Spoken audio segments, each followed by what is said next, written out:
పేదవాడి Sanjeevani CM relief fund రాష్ట్ర ప్రభుత్వం పేదలకు అందించేటువంటి ముఖ్యమైనటువంటి పథకాలలో ముఖ్యమంత్రి అందించేటువంటి రిలీఫ్ ఫండ్ చాలా కీలకమైంది, చాలా అద్భుతమైనటువంటి పథకంగా పేదల నుంచి కితాబు అందుతూ ఉంది. ఈ పథకం ఎట్లా అందుతుంది, దానిలో ఎలాంటి మార్పులు చేర్పులు చేస్తూ ఉన్నారు అన్నటువంటి విషయాలను మనతో చెప్పడానికి చీఫ్ మినిస్టర్ సెక్రటరీగా పనిచేస్తున్నటువంటి CMRF చీఫ్ వేముల శ్రీనివాస్ మనతో ఉన్నారు. సార్, ఎట్లాంటి కార్యక్రమాలు ముఖ్యంగా ఎట్లాంటి మార్పులు CMRFలో చేశారు, ఎలా ముందుకు తీసుకెళ్తా ఉన్నారు? ముఖ్యమంత్రి సహాయ నిధి గురించి ముఖ్యమంత్రి గారు చెప్పినటువంటి మొట్టమొదటి మాట ఏంటంటే, ఇది చాలా ట్రాన్స్పరెంట్గా జీరో కరప్షన్ తోటి మనం పేద ప్రజలకి సాయం చేయాలని చెప్పేసి వారు మ్యాండేట్ ఇవ్వడం జరిగింది. దాని ప్రకారంగా టోటల్గా పారదర్శకంగా ప్రతి స్టెప్లో ఎవరైతే అప్లికెంట్ ఉన్నారో వారికి సమాచారం చేరవేస్తూ ముఖ్యమంత్రి సహాయ నిధిని మొత్తం కూడా రీవ్యాంప్ చేయడం జరిగింది.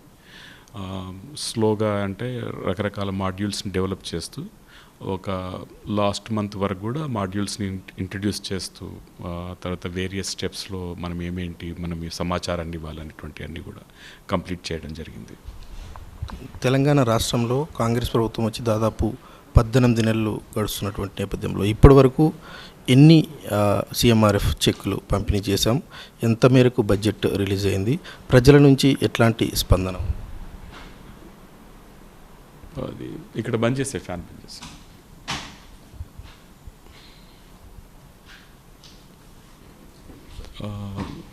ప్రభుత్వం వచ్చాక అంటే జూలై 31 వరకు, అంటే ఈరోజు వరకు 3,01,967 మందికి CMRF శాంక్షన్ చేయడం జరిగింది. దాంట్లో 986 కోట్ల రూపాయల చెక్కులు ఇవ్వడం జరిగింది.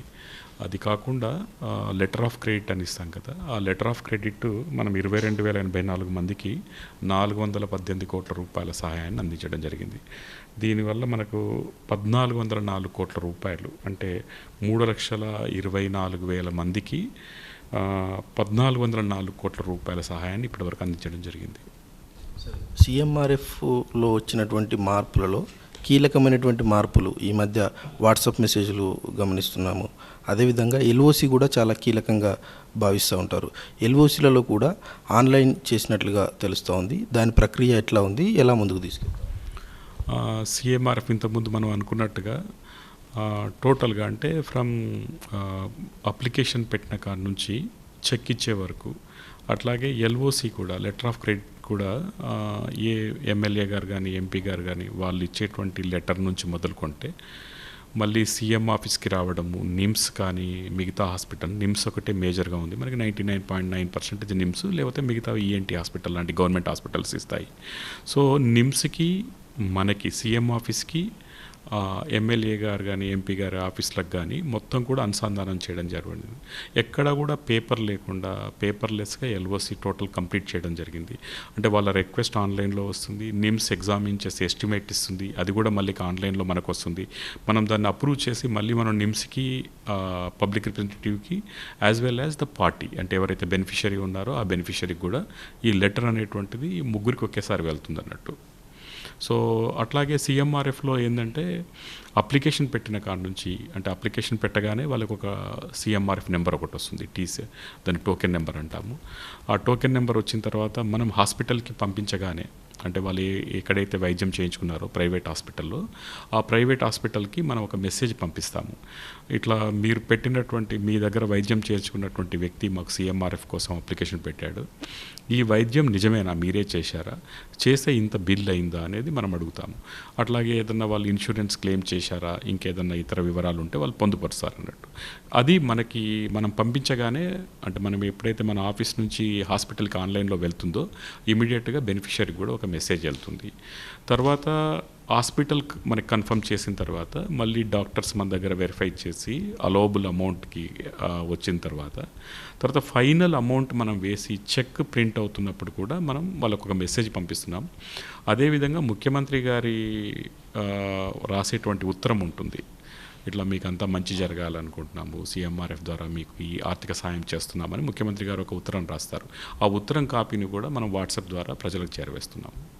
సీఎంఆర్ఎఫ్ అనగానే గతంలో ఒక చర్చ ఉండేది, దళారీ వ్యవస్థ ఎక్కువగా ఉన్నది అన్నటువంటి చర్చ ఉంది. ముఖ్యంగా కొన్ని ప్రైవేట్ హాస్పిటల్స్లో కుమ్మక్కయ్యి వాటి నుంచి ఫేక్ బిల్స్ పెట్టి సీఎంఆర్ఎఫ్ తీసుకుంటున్నారన్న చర్చ ఉండేది. అట్లాంటివి ఈ ప్రభుత్వం వచ్చిన తర్వాత గుర్తించారా? గుర్తిస్తే ఎన్ని కేసులు గుర్తించారు?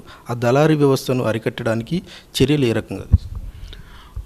అదే మొదలు అనుకున్నట్టుగానే it is a total transparent 100% పారదర్శకంగా ఉండాలి. ఒకటి జీరో కరప్షన్ ఎక్కడా కూడా, అంటే ఇది ప్రభుత్వంలోనే కాదు, అంటే ప్రభుత్వ అధికారులు కానీ వాళ్ళని కాకుండా ఈవెన్ హాస్పిటల్స్లో కానీ మధ్యవర్తులు కానీ లేకుండా చేయాలనే ఉద్దేశంతో టోటల్గా కంప్యూటరైజ్ చేయడం జరిగింది.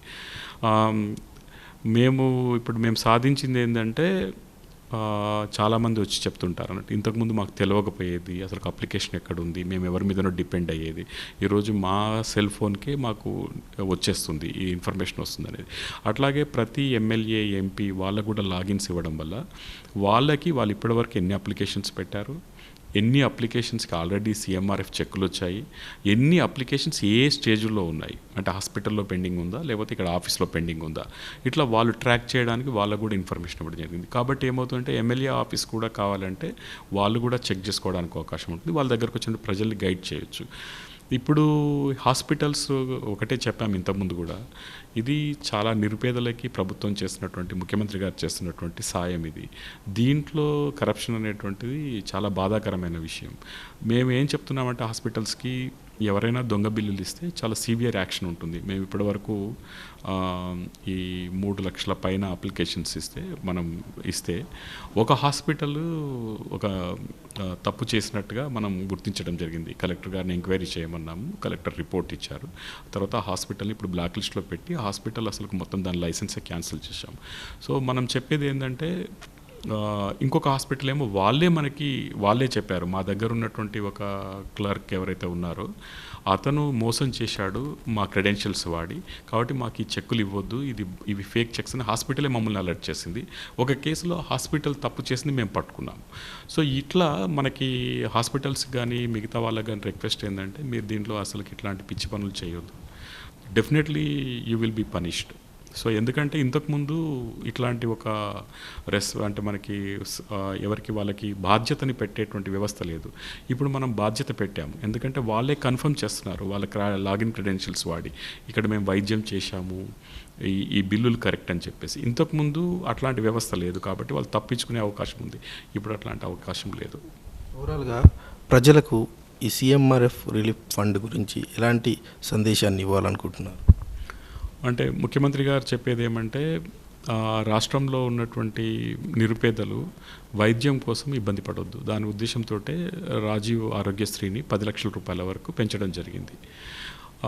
అట్లాగే గవర్నమెంట్ హాస్పిటల్స్ని ఇంప్రూవ్ చేయడానికి ప్రభుత్వం కంకణ కట్టుకొని ఉంది. డెఫినెట్గా దాంట్లో జరుగుతున్నటువంటి పనులు అవన్నీ కూడా చూస్తున్నారు.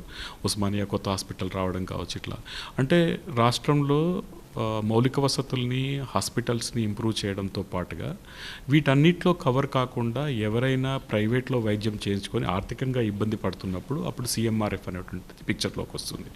సో వారందరికీ చెప్పేది ఏమంటే, మీరు ప్రభుత్వ హాస్పిటల్స్ కానీ లేదా మంచి మనకి నిమ్స్ లాంటి టెర్షరీ హాస్పిటల్స్ ఉన్నాయి, మీకు వాటిని వాడుకోండి. ఒకవేళ తప్పని పరిస్థితుల్లో, అత్యవసర పరిస్థితుల్లో కనుక మీరు ప్రైవేట్ హాస్పిటల్కి పోతే మీరు సీఎంఆర్ఎఫ్ ద్వారా అప్లికేషన్ పెట్టుకుంటే మీకు ఎలిజిబిలిటీ ప్రకారంగా మ్యాక్సిమం ఎంత రావాలో అంతవరకు ఇచ్చేటువంటి బాధ్యత తీసుకుంటుంది. ఇవి కాకుండా క్యాన్సర్ లాంటివి వచ్చినప్పుడు కుటుంబం మొత్తం కూడా విపరీతంగా ఒక ఆవేదనకు లోనవుతుంది. అట్లాగే కొన్ని న్యూరలాజికల్ ఇష్యూస్ కావచ్చు, జెనెటికల్ రిలేటెడ్ ప్రాబ్లమ్స్ కావచ్చు. ఇట్లాంటప్పుడు ప్రభుత్వం, ముఖ్యమంత్రి గారు చాలా ఉదారంగా మామూలుగా ఎంత ఇవ్వాలో అంతకంటే ఎక్కువ ఇచ్చి ఆదుకున్నటువంటి చాలా కేసెస్ ఉన్నాయి. అట్లాగే చిన్నపిల్లల్లో మనకి వినికిడి శక్తి లేకపోవడం, మాటలు లేకపోవడం ఉన్నప్పుడు గవర్నమెంట్ ఈఎన్టీ హాస్పిటల్లో మనం పూర్తి ఖర్చులు ప్రభుత్వం పెట్టుకొని తీసుకొని వారందరికి కూడా ఇంప్లాంట్స్ వేయించేసి వాళ్ళకి వినికిడి శక్తి వచ్చేటట్టుగా చూస్తున్నాం. కాబట్టి ఎన్జిఓస్కి మిగతా వాళ్ళకు కూడా ఇంతకుముందు కూడా అప్పీల్ చేశాం. ఏమంటే మీ దగ్గర మీరు ఎవరన్నా పిల్లల్ని కనుక ఐడెంటిఫై చేస్తే, ఇట్లా మూగ చెవుడు ఉన్నటువంటి పిల్లల్ని ఐడెంటిఫై చేస్తే సరి అయిన సమయంలో కనుక మీరు తీసుకొచ్చినట్టయితే మన గవర్నమెంట్ ఈఎన్టీ హాస్పిటల్లో పడ్డ మొత్తం ఖర్చులతోటి ప్రభుత్వమే వాళ్ళకి అన్ని రకాలైనటువంటి కావలసినటువంటి శస్త్రచికిత్స చేసి కావలసిన మంచి ఇంప్లాంట్ వేయడం జరుగుతుంది. ఇది మొత్తానికి ఎలాంటి అక్రమాలు అవినీతి జరగకుండా చాలా పారదర్శకంగా డిజిటలైజ్డ్ రూపంలో సీఎంఆర్ఎఫ్కు సంబంధించినటువంటి ఫండ్స్ అన్ని పేదలకు అందుతున్నాయంటూ శ్రీనివాస్ చెప్తా ఉన్నారు. వీడియో జర్నలిస్టు నారాయణతో శేఖర్, సాక్షి టీవీ, హైదరాబాద్.